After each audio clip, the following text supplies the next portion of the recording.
या देवी सर्वभूतेषु मातिर्पुरभैरवी रूपेण संस्थिता नमस्तस्यै नमस्तस्यै नमस्तस्यै नमो नमः। त्रिपुर भैरवी माता की जय, भगवती माता की जय। पौराणिक मान्यताओं के अनुसार इस माँ की पूजा करने से हर प्रकार के मुकदमे, बंधनों और कारावास से मुक्ति मिलती है।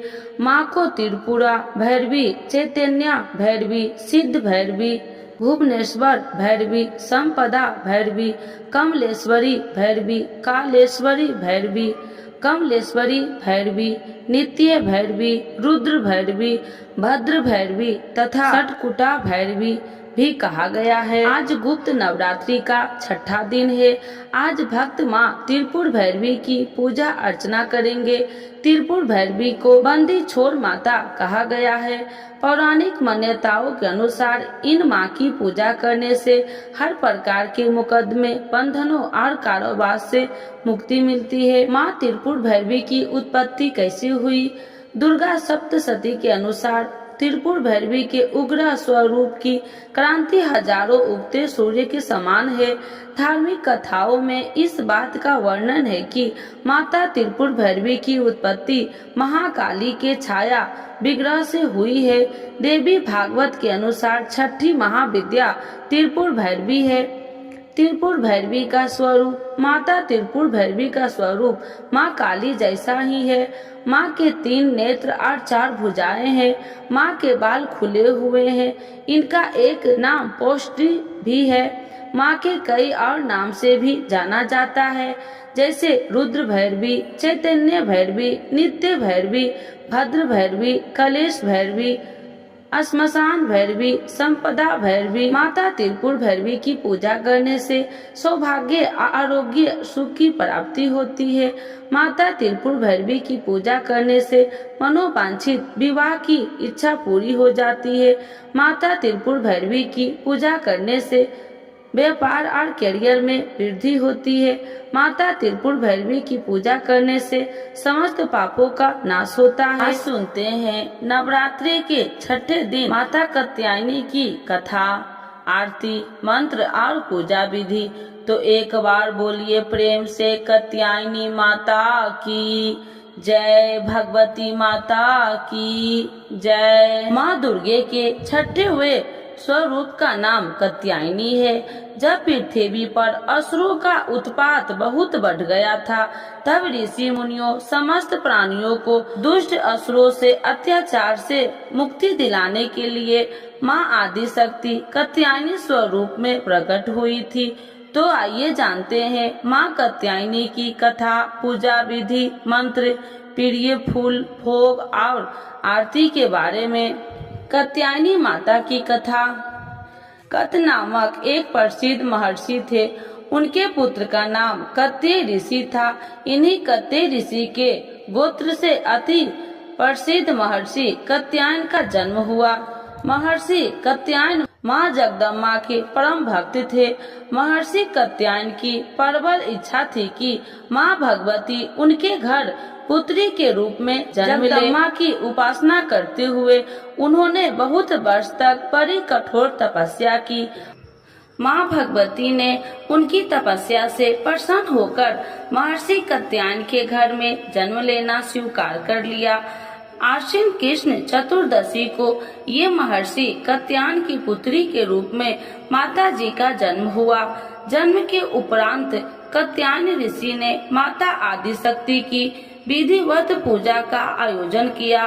शुक्र, सप्तमी, अष्टमी तथा नवमी तक 3 दिन इन्होंने कात्यायन ऋषि की पूजा ग्रहण करके 10वीं को महिषासुर का वध कर दिया। महिषासुर का वध करने के पश्चात समस्त देव मानव लोकों में माँ दुर्गा की जय जयकार होने लगी। कात्यायन ऋषि की पुत्री होने के कारण माता जी कात्यायनी के नाम से विख्यात हुई। दूसरी कथा के अनुसार जब दानव महिषासुर का अत्याचार पृथ्वी पर बहुत बढ़ गया, तब भगवान ब्रह्मा, विष्णु, महेश तीनों ने अपने अपने तेज का अंश देकर महिषासुर के विनाश के लिए एक देवी को उत्पन्न किया। महर्षि कात्यायन ने सर्वप्रथम माँ कात्यायनी की पूजा की। इसी कारण से यह कात्यायनी कहलाई। माँ कात्यायनी अपने भक्तों को निश्चित फल प्रदान करती है। भगवान कृष्ण को पति रूप में पाने के लिए ब्रज की गोपियों में इन्हीं की पूजा काली नदी यमुना के तट पर की थी। ये ब्रज मंडल की अधिष्ठात्री देवों के रूप में प्रतिष्ठित है। भगवान श्री कृष्ण ने भी माता कात्यायनी की पूजा की थी। कात्यायनी माता की छवि, इनका स्वरूप अत्यंत ही भव्य और दिव्य है। इनका वर्ण सोने के समान चमकीला और उज्जवल है। इनकी 4 भुजाएं हैं। माता जी का दाहिना तरफ का ऊपर वाला हाथ भय मुद्रा में है तथा नीचे वाला वर आशीर्वाद मुद्रा में है। बाएं तरफ के ऊपर वाले हाथ में तलवार और नीचे वाले हाथ में कमल के पुष्प सुशोभित है। इनका वाहन सिंह है। दुर्गा पूजा के 6वें दिन इनके स्वरूप की उपासना की जाती है। उस दिन साधक का मन आज्ञा चक्र में स्थित होता है। योग साधनाएं इस यज्ञ चक्र के अत्यंत महत्वपूर्ण स्थान है। इस चक्र में स्थित मन वाला साधक माँ कात्यायनी के चरणों में अपना सर्वस्व निवेदित कर देता है। कात्यायनी माता की उपासना का महत्व, परिपूर्ण आत्मदान करने वाला ऐसे भक्त को सहज भाव से माँ कात्यायनी की दर्शन प्राप्त हो जाते हैं। माँ कात्यायनी की भक्ति और उपासना द्वारा मनुष्य को बड़ी सरलता से अर्थ, धर्म, काम, मोक्ष चारों फलों की प्राप्ति हो जाती है। वह इस लोक में स्थित रहकर ही अलौकिक तेज और प्रभाव से युक्त हो जाते हैं। ऐसे रोग, शोक, संताप, भय आदि सर्वथा निष्ठट हो जाते हैं। जन्म जन्मांतर के पापों को विनष्ट करने के लिए माँ की उपासना से अधिक सुगम और सरल मार्ग दूसरा नहीं है। इनके सात्विर्य में रहकर परम पद का अधिकारी बन जाता है। अतः हमें अति दयालु माँ के शरणागत होकर उनकी पूजा उपासना के लिए तत्पर होना चाहिए। देवी कात्यायनी के पूजा में प्रमुख लाभ, वैवाहिक जीवन में सुख। देवी कात्यायनी का प्रभाव कुंडली चक्र के आज्ञा चक्र पर है। नवग्रहों में माता कात्यायनी शुक्र को नियंत्रण में रखती है। अतः देवी कात्यायनी की पूजा से वैवाहिक जीवन में सुख और समृद्धि प्राप्त होती है। जिनके विवाह में बाधा आ रही है, उनके विवाह की बाधा भी देवी कात्यायनी दूर करते हैं। विवाह बाधा अथवा वैवाहिक समस्या दूर करने के लिए दुर्गा षष्ठी के दिन कात्यायनी माता के विग्रह के सामने निम्नलिखित मंत्र का जाप करें। विवाह बाधा हेतु विशेष उपाय इस लेख में अंत में सुने। हे देवी कात्यायनी, तुम सभी प्रकार के सुखों को देने वाली, दुष्टों का नाश करने वाली, सभी प्रकार के कार्यों को सिद्धि करने वाली नारायणी स्वरूपनी हो, तुम्हें नमस्कार है। देवी कात्यायनी की पूजा से मनुष्य को निम्नलिखित लाभ भी प्राप्त होते हैं। अर्थ की प्राप्ति, धर्म की प्राप्ति, काम की प्राप्ति, मोक्ष की प्राप्ति, अलौकिक तेज और प्रभाव की प्राप्ति, रोग, शोक, संताप, भय आदि से मुक्ति, जन्म जन्मांतर के पापों से मुक्ति। माँ कात्यायनी की पूजा विधि। नवरात्रि के 6ठे दिन देवी कात्यायनी की पूजा की जाती है। यह पूजा विधि यह है कि गोधूली बेला में लाल अथवा पीले वस्त्र पहनकर इनकी पूजा करनी चाहिए। माता को सुगंधित पीले फूल अर्पित करने से शीघ्र विवाह के योग बनते हैं। साथ ही प्रेम संबंधित बाधाएं भी दूर हो जाती है। नवरात्रि के 6ठे दिन सर्वप्रथम स्नान ध्यान करके कलश की पूजा करें। इसके पश्चात माता कात्यायनी और माँ दुर्गा की पूजा करें। पूजा प्रारंभ करने से पहले माँ को स्मरण करके हाथ में फूल लेकर संकल्प जरूर कर ले।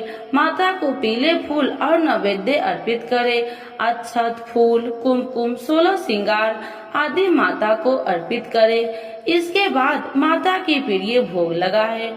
माँ कात्यायनी का भोग। माता का प्रिय भोग शहद है, मिठाई इत्यादि का भोग लगाए। तत्पश्चात माता को जल अर्पण करे। इसके बाद दुर्गा चालीसा और दुर्गा सप्तशती का पाठ करे। पाठ करने के बाद घी के दिए से माता की आरती करे। माता कात्यायनी को शहद युक्त पान अति प्रिय है, अतः इन्हें भोग में फल और मिठाई के साथ मधु युक्त पान अभ्यस अर्पित करे। पूजा का स्थान बहुत साफ सुथरे स्थान पर ही देवी कात्यायनी की प्रतिमा या तस्वीर स्थापित करे। पूजा की सामग्री देवी कात्यायनी की प्रतिमा या तस्वीर, लाल रंग के फूल, लाल रंग के कपड़े, कुमकुम, अक्षत, रोली, हल्दी, इत्र, धूप, दीप, नैवेद्य, शहद आदि। पूजा के बाद देवी कात्यायनी से अपनी मनोकामनाओं को पूर्ति की प्रार्थना करे।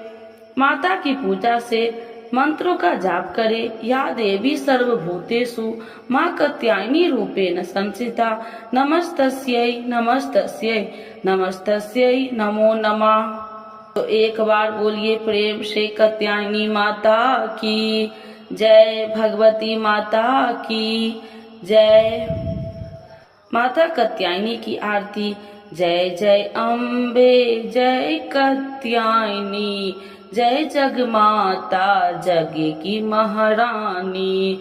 जय जय अम्बे जय कात्यायनी, जय जग माता जग की महारानी। बैजनाथ स्थान तुम्हारा, वहाँ बरदाती नाम पुकारा। बैजनाथ स्थान तुम्हारा, वहाँ बरदाती नाम तुम्हारा।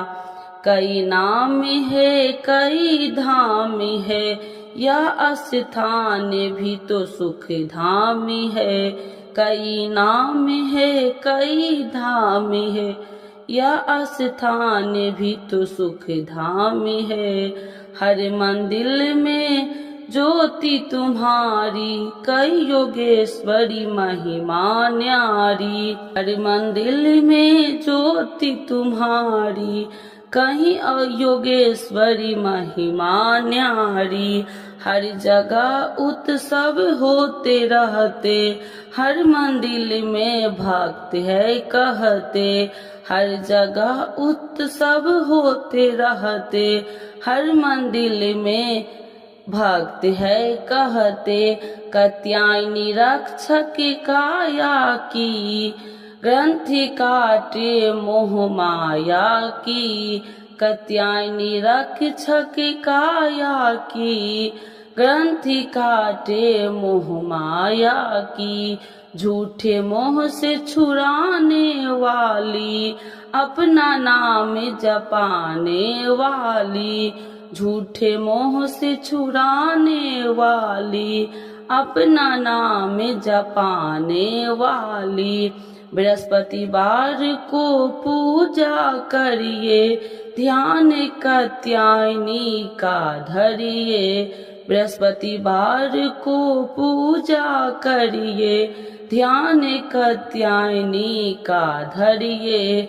हर संकट को दूर करेगी, भंडारे भरपूर भरेगी। हर संकट को दूर करेगी, भंडारे भरपूर भरेगी। जो भी माँ को भक्त पुकारे, कात्यायनी सब कष्ट निवारे। जो भी माँ को भक्त पुकारे, कात्यायनी सब कष्ट निवारे। तो एक बार बोलिए प्रेम से कात्यायनी माता की जय, भगवती माता की जय। जल्दी विवाह के लिए ऐसे करे माँ कात्यायनी की पूजा। संध्या होने के कुछ समय पहले पीले वस्त्र धारण करे, माँ कात्यायनी के समक्ष घी का दिया जलाए और उन्हें सुगंधित पीले फूल अर्पण करे। इसके बाद 3 कच्ची हल्दी का गांठ भी चढ़ाए। माँ कात्यायनी के मंत्र का जाप करे। हल्दी के तीनों गांठ को पीले कपड़े में बांधकर अपने पास सुरक्षित रख ले। अब माँ कात्यायनी को शहद मधु अर्पित करे। अगर शहद मिट्टी या चांदी के बर्तन से अर्पित किया जाए तो अति उत्तम है। इसे करने से आपके प्रभाव से बढ़ोतरी होगी और आपकी आकर्षण क्षमता भी बढ़ेगी। माता कात्यायनी का चित्र या यंत्र अपने सम्मुख रखकर रक्त पुष्प से पूजन करे। यदि चित्र या मंत्र न मिले तो दुर्गा जी का चित्र अपने सामने रखकर निम्नलिखित मंत्र का 51 माला प्रतिदिन जपे। आपकी मनोकामनाएं अवश्य पूरी होगी। आशा करता हूँ कि मेरा यह प्रयास आपको पसंद आया होगा। इस प्रकार की जानकारी हेतु हमारे चैनल को सब्सक्राइब करें और बेल आइकन घंटी को दबाएं। तो एक बार बोलिए प्रेम से कात्यायनी माता की जय। आइए भक्तों, आज सुनते हैं आषाढ़ गुप्त नवरात्रि में सुने नवरात्रि की कथा। देवियों की मिलेगी कृपा और होगी हर मनोकामना पूर्ण। तो एक बार बोलिए प्रेम से दुर्गा महारानी की जय, भगवती माता की जय। श्री बृहस्पति जी बोले, हे ब्रह्मा जी, आप अत्यंत बुद्धिमान, सर्वशास्त्र और चारों वेदों को जानने वाले में श्रेष्ठ हो। हे प्रभु, कृपा कर मेरा वचन सुनो। चैत्र, आश्विन, माघ और आषाढ़ मास के शुक्ल पक्ष में नवरात्र का व्रत और उत्सव क्यों किया जाता है? हे भगवान, इस व्रत का फल क्या है? किस प्रकार करना उचित है? और पहले इस व्रत को किसने किया, सो विस्तार से कहो। श्री बृहस्पति जी का ऐसा प्रश्न सुनकर ब्रह्मा जी ने कहने लगे, हे बृहस्पति देव, प्राणियों का हित करने की इच्छा से तुमने बहुत ही अच्छा प्रश्न किया है। जो मनुष्य मनोरथ पूर्ण करने वाली दुर्गा महादेवी, सूर्य और नारायण को ध्यान करते हैं, वे मनुष्य धन है। यह नवरात्र व्रत संपूर्ण कामनाओं को पूर्ण करने वाला है। इसके करने से पुत्र चाहने वाले को पुत्र, धन चाहने वाले को धन, विद्या चाहने वाले को विद्या और सुख चाहने वाले को सुख मिलता है।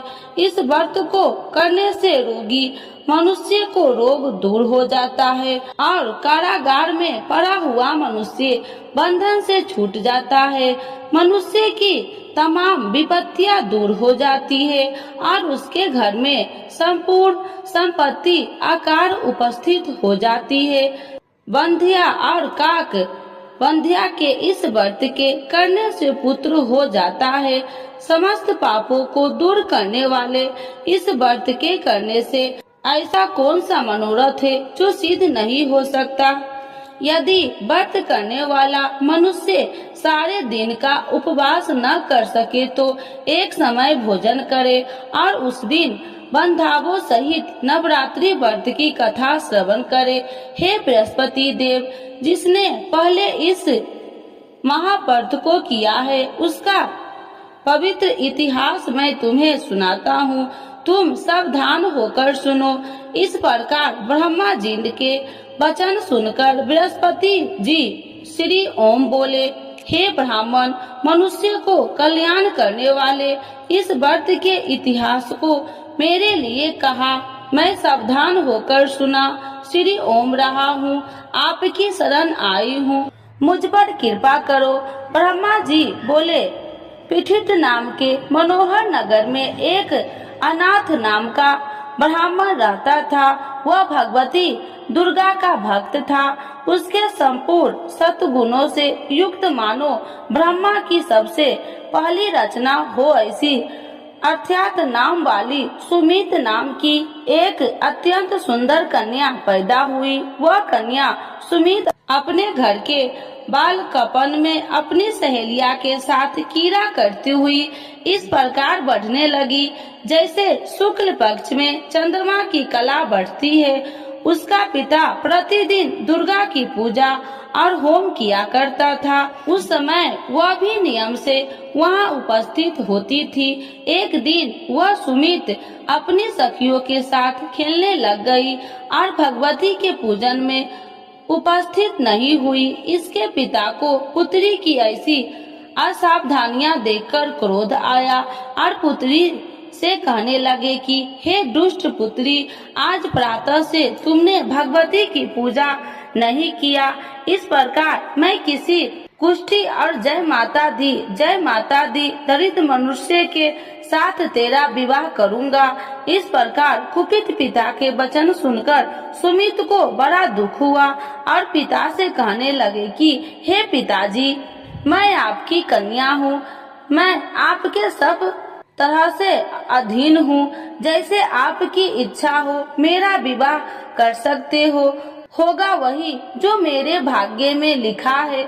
मेरा तो इस पर पूर्ण विश्वास है। मनुष्य न जाने कितने मनोरथ को चिंतन करता है, पर होता वही है जो भाग्य में विधाता ने लिखा है। जो जैसा करता है उसको फल भी उस कर्म के अनुसार ही मिलता है, क्योंकि कर्म करना मनुष्य के अधीन है पर फल देव के अधीन है। जैसे अग्नि में पड़े हुए तीन दी उसको अधिक प्रतिदीप्त कर सकते हैं, उसी तरह अपनी कन्या के ऐसे निर्भरता से कहे हुए वचन सुनकर उस ब्राह्मण को अधिक क्रोध आया। तब उसने अपनी कन्या का एक कुष्ठी के साथ विवाह कर दी और अत्यंत क्रोध होकर पुत्री से कहने लगे कि जाओ जल्दी जाओ, अपने कर्म का फल भोगो। देखो केवल भाग्य में भरोसा पर रहकर क्या करती है। इस प्रकार से कहे हुए पिता के कुटु वचन को सुनकर सुमित अपने मन में विचार करने लगे कि अहो, मेरा बड़ा दुर्भाग्य है जिसने मुझे ऐसा पति मिला है।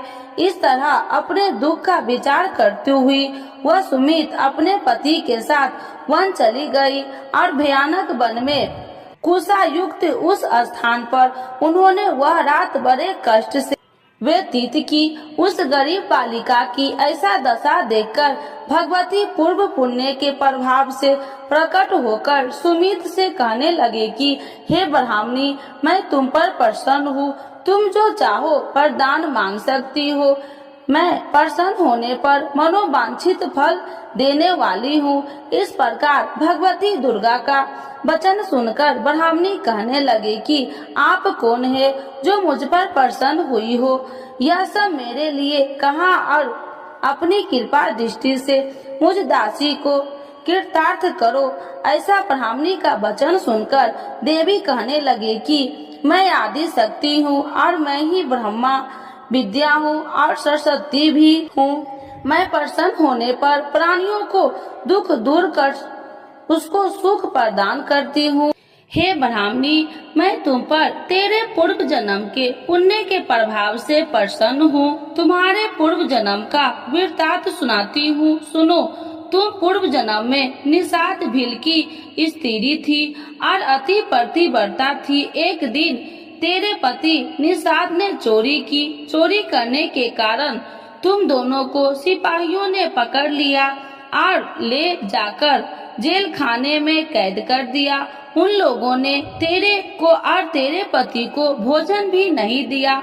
इस प्रकार नवरात्र के दिनों में तुमने न तो कुछ खाया और न जल ही पिया, इसीलिए 9 दिन तक नवरात्र का व्रत हो गया। हे ब्राह्मणी, उन 9 दिनों में जो व्रत हुआ उस व्रत के प्रभाव से प्रसन्न होकर तुम्हें मनोवांछित वस्तु दे रही हूँ। तुम्हारी जो इच्छा हो सो मांगो। इस प्रकार दुर्गा के कहे वचन सुनकर ब्राह्मणी बोली, अगर आप मुझ पर प्रसन्न है तो हे दुर्गे, आपको प्रणाम करती हूँ। कृपा करके मेरे पति को कोढ़ को दूर करो। देवी कहने लगे कि उन दिनों में जो तुमने व्रत किया था उस व्रत के एक दिन का पुण्य अपने पति को कोढ़ दूर करने के लिए अर्पण करो। मेरे प्रभाव से तेरा पति कोढ़ से रहित और सोने का समान शरीर वाला हो जाएगा। ब्रह्मा जी बोले। इस प्रकार देवी का वचन सुनकर वह ब्राह्मणी बहुत प्रसन्न हुई और पति को निरोग करने की इच्छा से ठीक है ऐसी बोली। तब एक उसके पति का शरीर भगवती दुर्गा की कृपा से कुष्ठहीन होकर अति कांति युक्त हो गया, जिसकी कांति के सामने चंद्रमा की कांति भी क्षीण हो जाती है।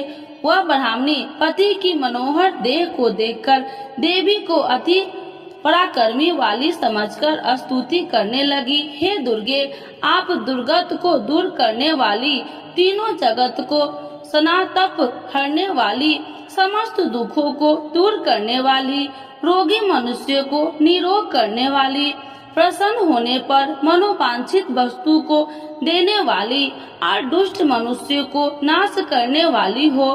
तुम ही सारे जगत की माता और पिता हो। हे अम्बे, मुझ अपराध रहित अबला की मेरे पिता ने कुष्ठ के साथ विवाह कर मुझे घर से निकाल दिया।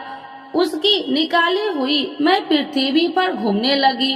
आपने ही मेरा इस आपत्ति रूपी समुद्र से उद्धार किया है। हे देवी, आपको प्रणाम करती हूँ, मुझ दीन की रक्षा करो। ब्रह्मा जी बोले कि हे बृहस्पति, इसी प्रकार उस सुमित ने मन से देवी की बहुत स्तुति की। उससे की हुई स्तुति सुनकर देवी को बहुत संतोष हुआ और ब्राह्मणी से कहने लगे कि हे ब्राह्मणी, तुम्हारे उद्याल नाम का एक अति बुद्धिमान, धनवान, कार्तिवान और जितेंद्रिय पुत्र शीघ्र ही होगा। ऐसा कहकर वह देवी उस ब्राह्मणी से फिर कहने लगी कि हे ब्राह्मणी, और जो कुछ तेरी इच्छा हो वही मनोवांछित वस्तु तुम मांग सकती हो। ऐसा भगवती दुर्गा का वचन सुनकर सुमित बोली कि हे भगवती दुर्गे, अगर आप मेरे पर प्रसन्न है तो कृपा कर मुझे नवरात्रि विधि बताइए। हे दयावती, जिस विधि से नवरात्र व्रत करने से आप प्रसन्न होते हैं, उस विधि और उसके फल को मेरे लिए विस्तार से वर्णन करें। उस प्रकार ब्राह्मणी के वचन सुनकर दुर्गा कहने लगी कि हे ब्राह्मणी, मैं तुम्हारे लिए संपूर्ण पापों को दूर करने वाली नवरात्र व्रत विधि को बतलाती हूँ, जिसको सुनने से तमाम पापों से छुटकारा, मोक्ष की प्राप्ति हो जाती है। आश्विन मास के शुक्ल पक्ष की प्रतिपदा से लेकर 9 दिन तक विधि पूर्वक व्रत करे। यदि दिन भर का व्रत न कर सके तो एक समय का भोजन करे। पढ़े लिखे ब्राह्मणों से पूछकर घट स्थापना करे और वाटिका बनाकर उसको प्रतिदिन जल से सींचे। महाकाली, महालक्ष्मी और महासरस्वती की मूर्तियां बनाकर उसकी नित्य विधि सहित पूजा करे और पुरुषों से विधि पूर्वक अर्घ्य दे। बिजोरा के फूल से अर्घ्य देने से रूप की प्राप्ति होती है। जय फल से कीर्ति, दाख से कार्य की सिद्धि होती है। आंवले से सुख और केले के भूषण की प्राप्ति होती है। इस प्रकार फलों से अर्घ्य देकर यथा विधि हवन करे। खंड, घी, गेहूं, शहद और तिल, बिल्व, नारियल, दाख और कदम, इनसे हवन करे। गेहूं होम करने से लक्ष्मी की प्राप्ति होती है। खीर व चंपा के पुष्प से धन और रत्नों से तेज और सुख की प्राप्ति होती है। आंवलों से कीर्ति और केले से पुत्र हो। कमल से राज, सम्मान और दुखों से सुख संपत्ति की प्राप्ति होती है। व्रत करने वाला मनुष्य इस विधान से होम कर आचार्य को अत्यंत नम्रता के साथ प्रणाम करे और यज्ञ की सिद्धि के लिए उसे दक्षिणा दे। इस महाव्रत को पहले बताई हुई विधि के अनुसार जो कोई करता है उसके सब मनोरथ सिद्ध हो जाते हैं। इसमें तनिक भी संशय नहीं है। इन 9 दिनों में जो कुछ दान आदि किया जाता है उसका करोड़ों गुना फल मिलता है। इस नवरात्रि के व्रत से अश्वमेघ यज्ञ का फल मिलता है। हे ब्राह्मणी, इस संपूर्ण कामनाओं को पूर्ण करने वाले उत्तम व्रत को तीर्थ, मंदिर अथवा घर में ही विधि के अनुसार करे। ब्रह्मा जी बोले कि हे बृहस्पति देव, इस प्रकार ब्राह्मणी को व्रत की विधि और फल बताकर देवी अंतर ध्यान हो गई। जो मनुष्य या स्त्री इस व्रत को भक्ति पूर्वक करता है वह इस लोक में सुख पाकर अंत में दुर्लभ मोक्ष को प्राप्त होता है। हे बृहस्पति देव, यह दुर्लभ व्रत का महात्म्य मैं तुम्हारे लिए बतलाया है। ऐसा ब्रह्मा जी के वचन सुनकर बृहस्पति देव जी आनंद के कारण रोमांचित हो गए और ब्रह्मा जी से कहने लगे, हे ब्रह्मा जी, आपने मुझ पर अति कृपा की जो अमृत के समान इस नवरात्रि व्रत का महात्म्य सुनाया है। हे प्रभु, आपके बिना और कोई इस महात्म्य को सुन सकता है। ऐसा बृहस्पति जी के वचन सुनकर ब्रह्मा जी बोले कि हे बृहस्पति देव, तुमने सब प्राणियों का हित करने वाले इस व्रत अलौकिक व्रत को पूछा है, इसीलिए तुम धन्य हो। यह भगवती शक्ति संपूर्ण लोकों को पालन करने वाली है। इस महादेवी के प्रभाव को कौन नहीं जान सकता है। तो एक बार बोलिए प्रेम से दुर्गा महारानी की जय, नव दुर्गा माता की जय, भगवती माता की जय।